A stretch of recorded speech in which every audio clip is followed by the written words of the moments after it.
Where your treasure is, there will your heart be also. God has hidden unlimited treasures in His Word. Every time we open it, we can discover a new treasure, or admire an old one. What will we find today? Let's dig in. Here's Carla Early with Treasure Hunt in the Word.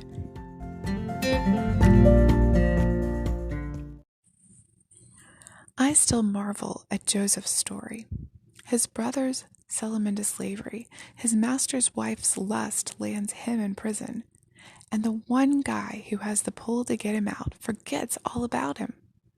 It sounds like a crazy soap opera or something. But all those twists and turns land Joseph exactly where God wanted him to be when He wanted him to be there. In the Bible, we only see what's going on in one man's life, in the life of a seemingly inconsequential Hebrew slave. To the Egyptians, and even to his brothers, Joseph's life up to this point wasn't the main attraction. He wasn't the hero of the story. He wasn't even a sideshow. In fact, he wasn't even part of the audience. He was a prisoner in a dungeon. Life on the surface was passing him by. No one cared about him, except God. And God had him exactly where He wanted him to be.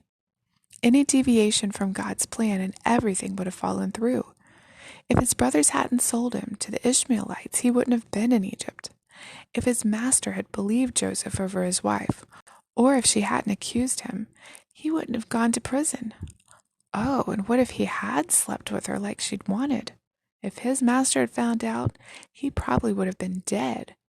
And if the chief cupbearer had remembered him and gotten him free, Joseph probably would have hightailed it back home, and the cupbearer would have told Pharaoh, "Well, I knew a guy once who told me the exact meaning of my dream, but I have no idea where he is now." That wouldn't have gone over too well, would it? And the famine would have killed everyone in Egypt and Canaan, including Joseph's family. As it was, the cupbearer knew exactly where to find Joseph because Joseph was exactly where he'd left him, in jail. So he was there to interpret Pharaoh's dream. Of course, God could have used someone else, but I'm sure Joseph would have been the first to say he was glad it was him that God used. Maybe you're in a dead-end type of position today, like Joseph was all those years ago. Maybe you're a stay-at-home mom who feels like life is passing her by.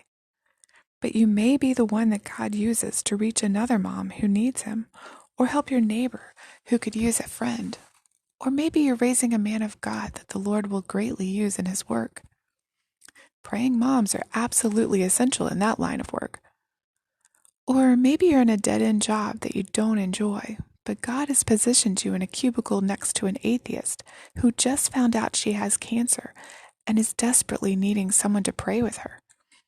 Or maybe you land in a nursing home and it seems like that's going to be your final resting place. God's not done with you yet. The workers there need to hear about Him, and the residents need your smile and encouraging words. God always positions you exactly where He needs you, where you can give Him glory.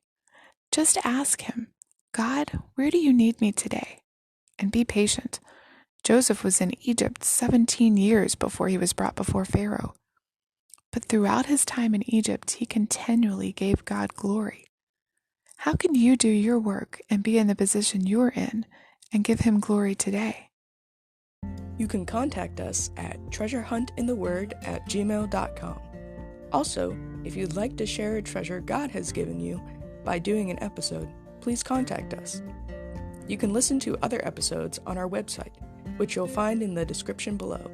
Thanks for listening, and remember, where your treasure is, there will your heart be also.